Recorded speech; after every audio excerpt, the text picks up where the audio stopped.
Ya, entonces vamos a retomar lo de reactividad orgánica, ¿ya? Vamos a explicar y al final hay 10 preguntas que yo seleccioné de prueba, de la prueba de cómo esto me lo podrían preguntar, y lo vamos a trabajar, y yo les voy a decir al final de la clase qué es lo que vamos a hacer. Entonces, vamos a comenzar con lo de reactividad de química orgánica, que yo les comentaba que esto obviamente les va a servir para su prueba, y si es que usted alguna vez quiere estudiar algo relacionado con ciencia, medicina, alguna ingeniería, y le pasan química, esto obviamente a usted se lo van a preguntar en el Química 1. Cada vez que usted tenga Química 1, es toda la química del colegio, donde le van a dar más prioridad a lo que es química orgánica, estequiometría y todo lo que tiene que ver con enlace. Entonces, ¿le va a servir esta materia para después? Obviamente que sí. Entonces, ya, primero, recordar o conocer, voy a ponerme por aquí mejor. Ya, recordar o conocer que cuando hay una reacción química orgánica, ¿cierto? Va a haber una ruptura de enlaces. Eso es, en una reacción hay una ruptura de enlaces en la parte de los reactantes que se va a reordenar y se van a formar los productos. Porque lo que yo tengo en los reactantes es lo mismo que tengo que tener en los productos, cumpliendo, ¿cierto?, con la ley de la conservación de la masa. Ahora, ¿por qué ocurre una ruptura de enlace? Porque estos se tienen que reorganizar. Distinto es, y todo esto proviene de lo que es el cambio químico. Distinto es, por ejemplo, cuando yo quemo un papel, cuando yo arrugo un papel, o cuando yo convierto el agua, ¿cierto?, en hielo, o cuando el hielo lo derrito, porque ahí no hay una ruptura de enlace, ahí lo único que hay un cambio de estado de la materia, que son los cambios físicos. Solo los cambios químicos dan cierto origen a lo que es una reacción química. Y las reacciones químicas pueden ser de distintos tipos. Pueden haber reacciones que liberen energía, otras que absorben. Este año aprendimos que habían reacciones, ¿cierto? Ácido-base, donde una sustancia cedía protones y una sustancia lo aceptaba. Vimos también que habían reacciones, ¿cierto?, donde habían sustancias que se oxidaban o se reducían. Hay reacciones de sustitución, de combustión, donde yo adiciono algo, donde yo desplazo algo. Entonces, eso es lo que produce, ¿cierto?, la reacción. Y dentro de los tipos de rupturas de enlace que tenemos, nosotros vamos a tener dos rupturas de enlace. Una que se va a llamar homolítica y otra que se va a llamar heterolítica. Ya eso es como que, más que nada, como de reconocerlo para que obviamente usted vaya entendiendo lo de la reactividad, que ya lo habíamos visto de una u otra manera, pero ahora lo vamos a ver un poquito más complejo. ¿Ya? ¿Qué significa homolítica? Dice, enlaces covalentes se rompen de manera simétrica y se producen radicales libres. Entonces usted dirá, profesor, ¿y qué son los radicales libres? Los radicales libres van a ser sustancias que van a tener elementos, que van a tener electrones que van a ser o van a quedar desapareados. ¿Qué significa que estén desapareados? Que estén solitos. Y simbólicamente, ¿cómo yo los voy a reconocer? Los voy a reconocer porque van a quedar con electrones solitos, con puntitos. Va a estar como la figura, el elemento y un puntito, o un puntito que puede estar aquí o puede estar arriba. O sea, me refiero a que puede tener dos, ¿ya? Y que no van a estar en pares, porque si estuvieran en pares no sería homolítica. ¿Por qué? Porque los radicales libres van a ser elementos que van a generar, ¿cierto? O van a tener en su estructura electrones que van a quedar desapareados. ¿Qué quiere decir eso? Que no cumple con la regla del octeto, que era lo que habíamos visto cuando vimos enlace, y que no van a ser elementos que son estables. Eso es lo que es un radical libre. Dice, suele producirse en presencia de luz ultravioleta, pues necesita un aporte de energía elevado para que se produzca esta ruptura de enlace. Y tenemos por otro lado la heterolítica, que es otra ruptura de enlace, que se rompe de manera asimétrica y se producen especies con cargas, ¿ya? Que aquí, por ejemplo, nosotros tenemos, si ustedes se recuerdan, cuando nosotros disociábamos un ácido, el ácido tiene una ruptura heterolítica. ¿Por qué? Porque el ácido, si ustedes se recuerdan, se rompía de manera simétrica, es decir, se sacaba el hidrógeno y todo lo que sobraba, independientemente de la cantidad de elementos que hubiese, todo eso quedaba con carga negativa. Entonces, en las reacciones o en las rupturas de enlace que son heterolíticas, en el producto queda una sustancia con carga negativa y queda una sustancia con carga positiva. Y a eso le vamos a llamar carbocationes o carboaniones, que vienen como denominados dentro de o en la prueba algunas veces lo han nombrado. Ahora, ¿por qué carbocationes y carboaniones? O sea, perdón, carbocationes y carbaniones, porque está asociado la química orgánica, es reactividad orgánica, y si es reactividad orgánica tiene que tener carbono. Entonces, si ustedes se recuerdan, cuando nosotros hemos visto los átomos, ¿cierto? Sabemos que van a haber átomos que son neutros y átomos que tienen carga. Los átomos que tienen carga son los iones, y dentro de los iones yo los puedo clasificar como positivos o como negativos. El positivo se llama catión y el negativo se llama anión. El positivo es porque pierde electrones y el negativo es porque gana. Entonces, aquí va a tener el mismo nombre de cationes y aniones. ¿Qué es lo que le agrego? El carbo, ¿cierto? O el carbaniones para que suene más bonito. Porque uno dice carboaniones. ¿Y por qué el carbo? Porque van a ser sustancias, ¿cierto? Que aquí, si usted la puede ver, son sustancias orgánicas. ¿Por qué? Porque estamos hablando de reactividad en compuestos que son orgánicos. Entonces, el tipo de ruptura de los enlaces en las reacciones orgánicas pueden ser, como les dije, de dos tipos. Las que son homolíticas y las que son heterolíticas. Homolíticas son simétricas, es decir, homo igual. Heterolíticas distintos son asimétricas. ¿Qué significa que sean simétricas o asimétricas? Si usted se da cuenta, por ejemplo, si tengo dos elementos, se separan uno y uno. Eso es simétrico, porque tienen la misma cantidad. Pero las que son heterolíticas, que son asimétricas, por ejemplo, si yo tengo un compuesto de 3 elementos, separo uno y dejo 2. Eso no es simétrico, porque uno queda con uno y el otro queda con 2. Y lo otro que en la homolítica se generan radicales libres, es decir, elementos que van a tener electrones que son desapareados, y en la heterolítica se van a producir elementos que tienen carga, ya sea positiva o negativa. Ahora, dentro de los carbonos con carga, vamos a tener, ¿cierto?, lo que les explicaba recién, los carbocationes y los carboaniones. Ya los carbocationes son de carga positiva y los carboaniones son de carga negativa. Ahora, dentro de lo que nombramos o mencionamos el otro día en clase, cuando empezamos, hablamos de dos sustancias que eran los electrolifos, los nucleófilos y los electrófilos. Entonces vamos a recordar qué son, y ahora por eso que se los puse, porque el otro día como que solo lo mencioné. Entonces, los electrófilos reaccionan aceptando pares de electrones libres y los nucleófilos reaccionan cediendo a pares de electrones libres. Entonces, uno acepta y el otro cede. El electrófilo puede ser un catión o una molécula que no cumpla con el octeto, ¿ya? Entonces puede ser un catión, es decir, el electrófilo siempre va a ser positivo, ¿ya? Por eso que yo lo puedo reconocer. Y el nucleófilo puede ser un anión o una molécula con pares de electrones libres. ¿Qué quiere decir esto? Lo que quiere decir es que el nucleófilo va a ser una sustancia de carga negativa.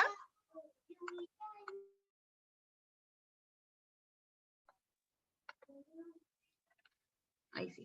Entonces, como les decía, el electrófilo es un catión, es decir, una sustancia de carga positiva, y el nucleófilo es una sustancia de carga negativa. ¿Y cómo se consideran esto? Los electrófilos son todos ácidos de Lewis y los nucleófilos son todos bases de Lewis. Aquí, si ustedes se recuerdan, cuando partimos el año, nosotros empezamos a trabajar con las reacciones de ácido y base. Y dentro de las reacciones de ácido-base, nosotros vimos que habían 3 leyes. Estas 3 leyes lo que hacían eran definir, ¿cierto?, a una sustancia como ácido-base. Y teníamos la teoría de Arrhenius, teníamos la teoría de Bronsted y teníamos la teoría de Lewis. ¿Qué es lo que decían? En la teoría de Arrhenius, ¿cierto?, decía de que los ácidos eran sustancias que podían en solución acuosa donar hidrógeno y que las bases en solución acuosa podían donar grupo OH. Y ahí caracterizábamos que todos los ácidos tenían hidrógeno al comienzo porque podían donarlo y que las bases podían tener el grupo OH. Por ejemplo, el hidróxido de magnesio, porque podían, ¿cierto?, eliminar o ceder el grupo OH. Después vimos que estaba la base y los ácidos que eran de Bronsted, que decía de que los ácidos eran todas aquellas sustancias que podían liberar o ceder, ¿cierto?, hidrógenos, y que las bases eran todas aquellas sustancias que podían aceptar hidrógenos. Y ahí vimos que habían dos tipos de bases, las bases con grupo OH y las bases que tienen carga negativa.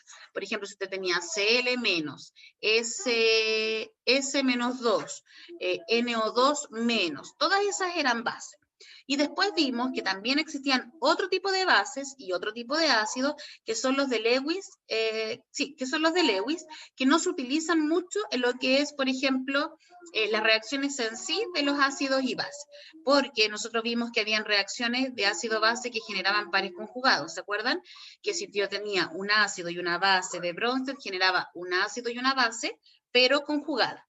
Y que teníamos, ¿cierto?, que cuando yo hacía reaccionar un ácido con una base de Arrhenius, lo que se generaba era una reacción de neutralización, donde se generaba una sal y agua. Pero por este lado, cuando nosotros vemos las reacciones de química orgánica, nos vamos a dar cuenta que aquí utilizamos lo que es ácido y base. Pero esto de los electrófilos y los neutrófilos lo vamos a ocupar solo para un tipo de reacción que se llama de sustitución, que es como la reacción que hay. Pero sí es importante que usted conozca qué es lo que es un electrófilo y qué es lo que es un nucleófilo. ¿Y cómo los puedo reconocer? Si usted se da cuenta, los puedo reconocer porque, primeramente, ¿cierto? Dice puede ser un catión o moléculas que no cumplen con el octeto, es decir, sustancias que tienen carga positiva, y dice moléculas que no cumplan con el octeto, y que dentro de los cationes metálicos nosotros encontramos el sodio, bueno, ahí tienen cargas positivas, y dentro de los halógenos encontramos el cloro y el bromo. Y dentro de los nucleófilos son todos aquellos que tienen carga negativa. Y usted dirá, profesora, pero ¿por qué, por ejemplo, aquí dice halogenuros Cl-, Br-? Y acá dice halógeno Cl2, Br2. Porque no es lo mismo. Acá usted tiene un catión, un anión. ¿Por qué? Porque tiene carga negativa. Entonces, si en una reacción está presente algo que tenga carga negativa, usted al tiro lo asume como un nucleófilo. Y si tiene carga positiva, lo asume como un electrófilo. ¿Ya? Ahora, espero que me vayan siguiendo. Ahora, nosotros habíamos visto reacciones, que esto lo habíamos pasado, pero como ahora ya estamos bien, lo vamos a volver a retomar. Habíamos visto que habían varios tipos de reacciones de química orgánica. ¿Cuáles son estos tipos de reacciones? Primero, las reacciones de combustión. ¿Cómo voy a reconocer una reacción de combustión? La reacción de combustión la iba a reconocer porque siempre iba a ser un compuesto orgánico que iba a estar en fórmula empírica, es decir, la cantidad total de carbonos y la cantidad total de hidrógeno, y que iba a ser, a ese compuesto que está acá, se le iba a sumar oxígeno. Y siempre el resultado va a ser dióxido de carbono y agua. Ahora, en este caso sale energía porque se libera energía, pero no es necesario que usted lo coloque. Pero siempre cuando yo tengo un compuesto orgánico que le agrego oxígeno, es una reacción de combustión, que se va a generar sí o sí CO2 y agua. Después vimos que había una reacción también que no la habíamos visto, la combustión la habíamos visto. Y lo otro importante de las reacciones de combustión, que las reacciones de combustión siempre tenían que quedar equilibradas, ¿ya? No, ese era como, entre comillas, el único pero. Después tenemos la reacción de isomerización. ¿Qué es lo que es una reacción de isomerización? Es un reordenamiento de la conformación más estable en presencia de un catalizador.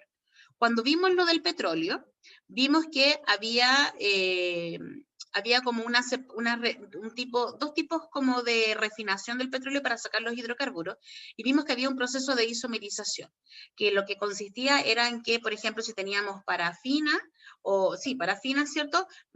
La isomerización lo que hacía era buscar como la isoparafina. ¿Por qué busca el iso? Porque el iso es una estructura más estable.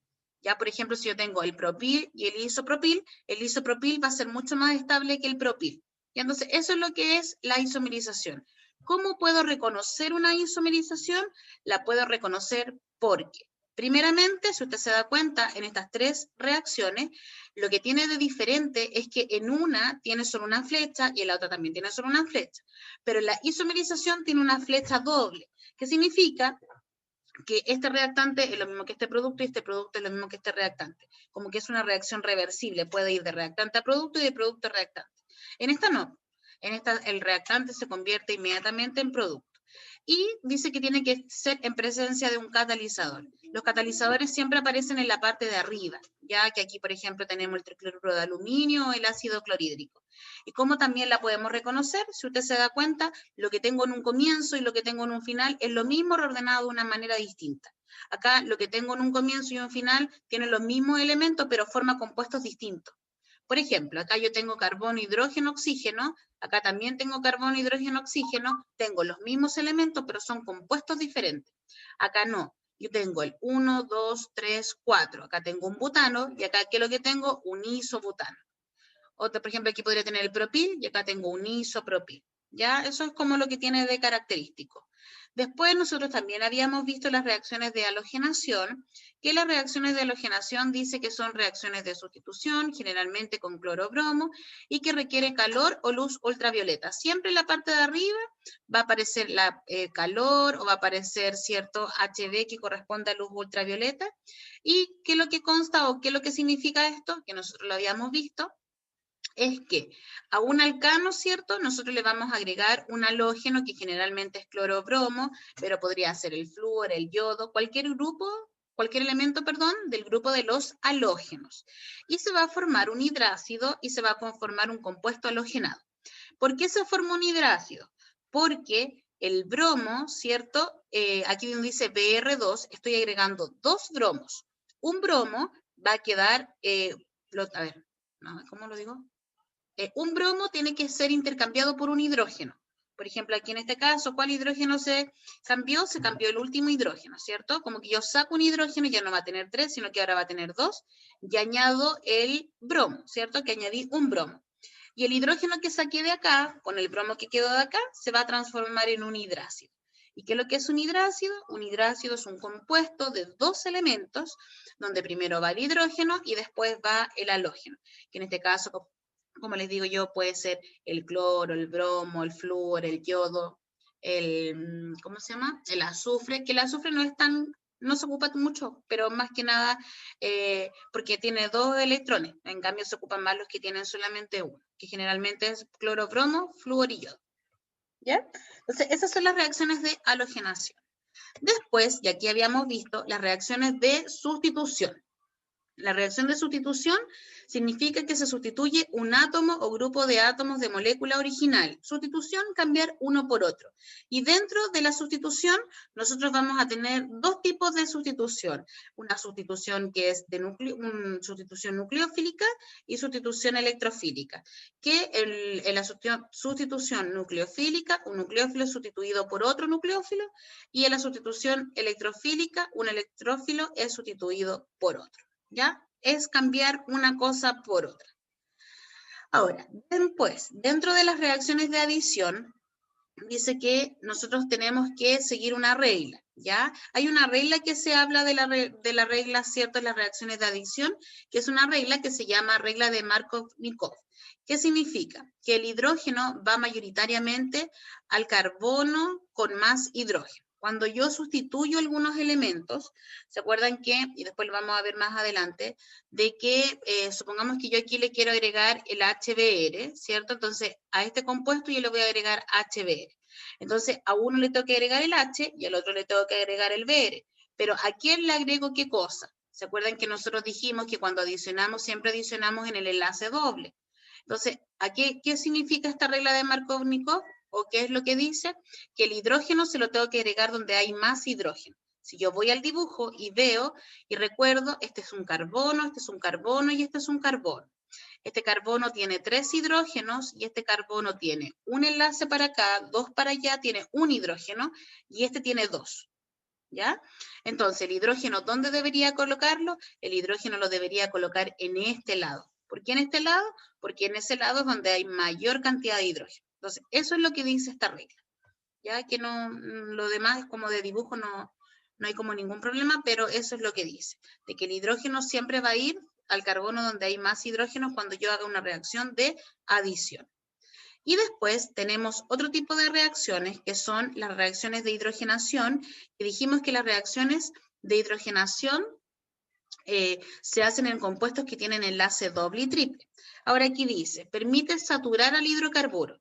¿Qué significa saturar? Si ustedes se recuerdan, nosotros teníamos 2 tipos de compuestos, o podemos clasificar a los compuestos orgánicos en 2 grandes grupos que son como más generales, que son los compuestos que son saturados y los compuestos que son insaturados. Todos los compuestos saturados tienen enlace simple, y todos los compuestos insaturados tienen enlace doble o triple. Entonces dice, permite saturar el hidrocarburo. Si usted se da cuenta, cuando yo tengo un compuesto de enlace doble y le agrego hidrógeno, se me transforma en un compuesto de enlace simple. Es decir, el hidrógeno lo que hace es romper el enlace doble, es decir, lo satura. ¿Por qué lo satura? Porque de insaturado pasa a ser saturado, es decir, rompe el enlace doble y lo convierte en simple, ¿ya? Y que puede ser también cuando tengo compuestos con enlace triple.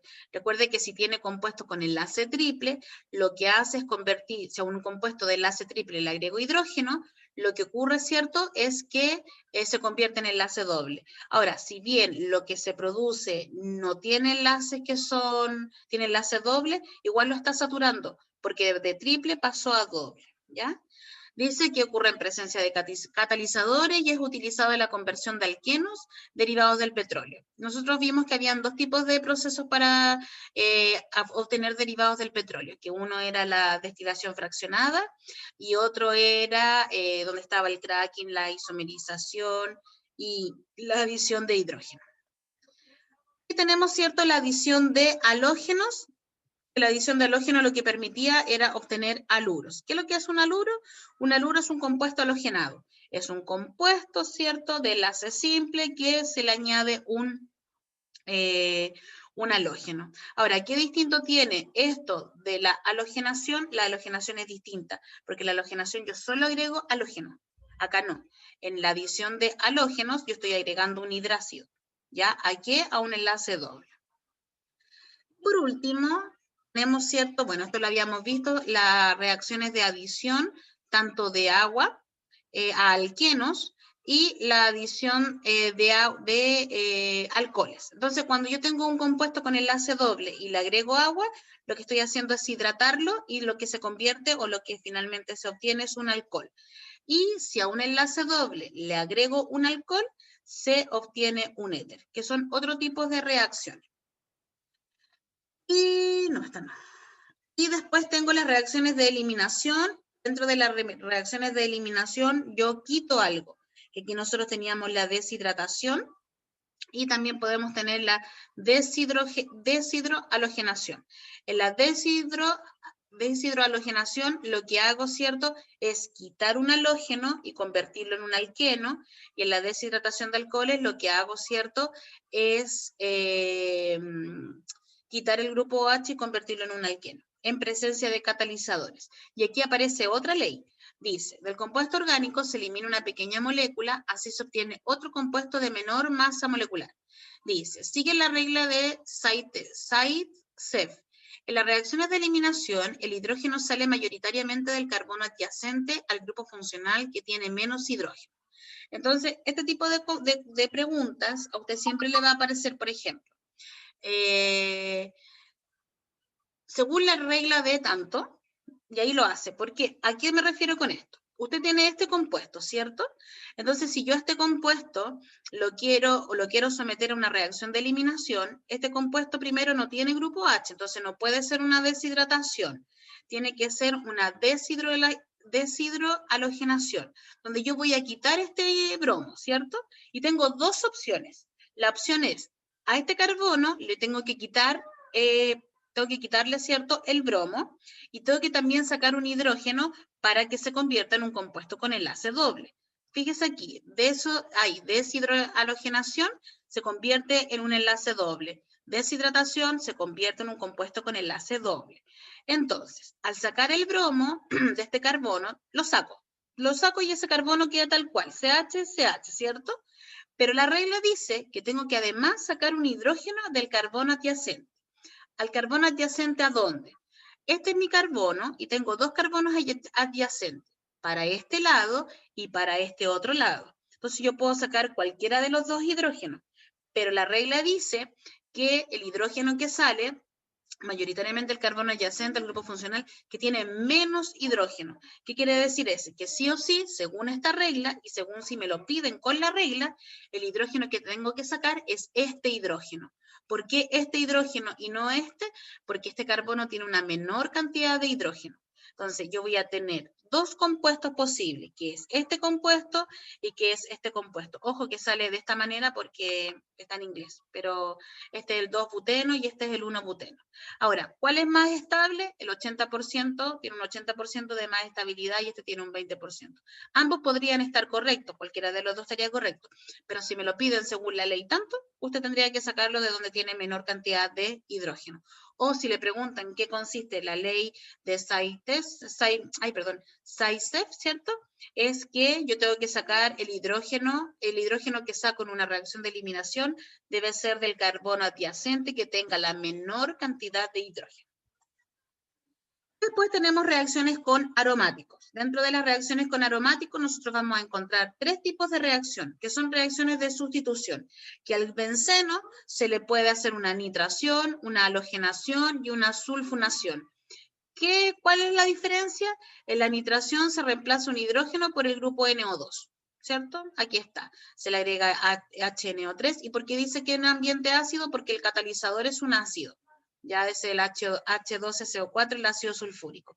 Y se obtiene un benceno, ¿cierto? Con un grupo NO2. A esa reacción se le llama nitración. Con la reacción de halogenación, se reemplaza el hidrógeno por cloro, flúor, cloro, flúor, yodo o bromo, ¿ya?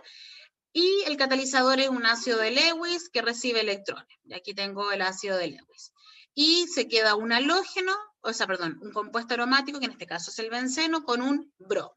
Y por último tengo la sulfonación.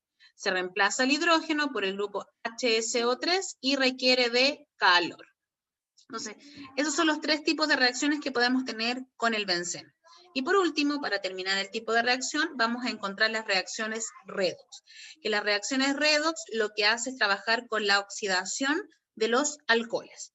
Nosotros tenemos que recordar que vamos a tener tres tipos de alcoholes. Los alcoholes que son primarios, secundarios y terciarios. Los alcoholes primarios están unidos a un carbono y el carbono es primario. ¿Qué quiere decir eso? Que el carbono está unido solo a un carbono. Tenemos los alcoholes secundarios, que son alcoholes que están unidos a carbonos que son secundarios. Y tenemos los alcoholes terciarios, que son alcoholes que están unidos a un carbono que es terciario. Los alcoholes cuaternarios no existen. ¿Por qué no existen los alcoholes cuaternarios? Porque para que fuera un alcohol cuaternario, ese alcohol o SOH tendría que estar unido a un carbono que fuera cuaternario. Y eso no podría ser, porque si ese carbono está unido a 4 carbonos más el OH, tendríamos 5 enlaces. Y recordemos que el carbono solamente puede tener 4. Entonces vamos a tener tres tipos de alcoholes. Alcohol primario, alcohol secundario y alcohol terciario. Si el alcohol primario yo lo oxido de manera leve, se convierte en un aldehído. Y si lo vuelvo a oxidar, se va a convertir en un ácido carboxílico. Entonces, el alcohol primario puede pasar a ser un aldehído o a ser un ácido carboxílico si es que yo lo oxido. Si se oxida, el alcohol primario se convierte en un aldehído. Si se vuelve a oxidar, se va a convertir en un ácido carboxílico. En cambio, los alcoholes secundarios, si se oxidan, ¿cierto? Se va a convertir en una cetona. Entonces, un alcohol primario, ¿podría convertirse en cetona? No. Podría convertirse primeramente en aldehído y luego en un ácido carboxílico. El alcohol secundario se puede convertir en... el alcohol secundario se convierte, ¿cierto? Si se oxida, se va a convertir en una acetona. Eso tienen que tenerlo claro porque hemos visto varias preguntas que hablan acerca de las oxidaciones de los alcoholes. Y los alcoholes terciarios, en los alcoholes terciarios no hay oxidación, solamente la oxidación va a ser en alcoholes primarios y en alcoholes secundarios. Entonces, ¿de qué manera a mí me podrían preguntar esto en la prueba? Yo seleccioné 10 preguntas que las vamos a revisar y veamos las posibles respuestas, por qué sí, por qué no. La primera pregunta dice, ¿cuál de las siguientes ecuaciones corresponde a una reacción de sustitución? Lo primero que yo les he dicho es que usted siempre vaya viendo lo que le preguntan y vaya eliminando alternativas. Entonces, ustedes entran en juego, si quieren pueden ahí escribir, ¿cierto? O lo pueden decir a viva voz. ¿Cuál creen ustedes que sería una reacción de sustitución en este caso? Yo los escucho. O los leo. Vean bien la pregunta y si se equivocan no importa, estamos para equivocarnos en estos momentos.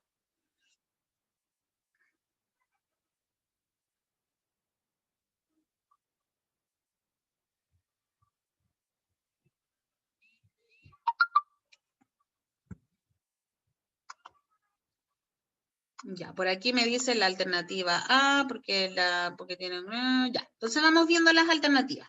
Ya, primero dice que podría ser la alternativa A. ¿Podría ser la alternativa A? Ya, dice que acá tiene un cloro, ¿cierto? Y, ¿cómo podríamos sustituir? ¿O qué cambiamos? ¿Podría ser sustitución? ¿Qué dice el resto?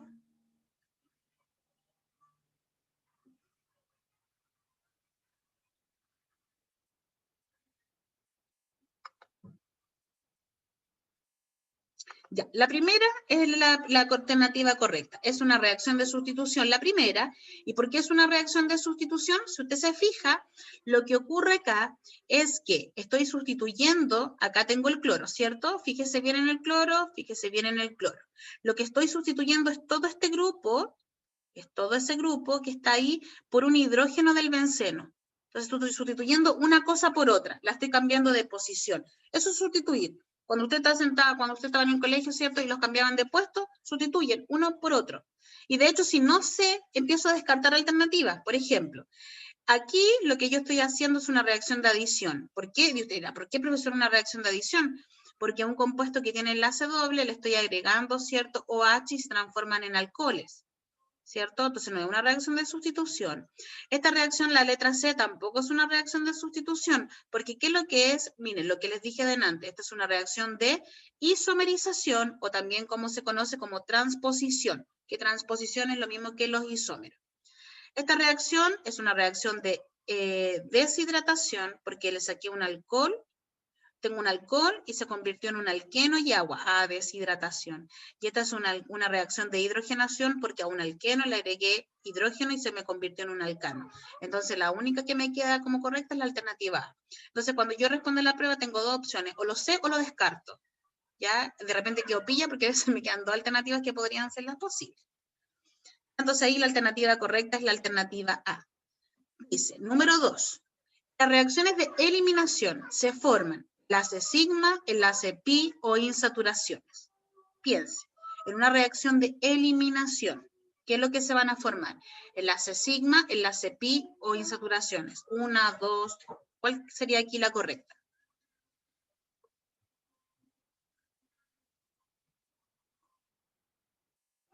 Yo los leo.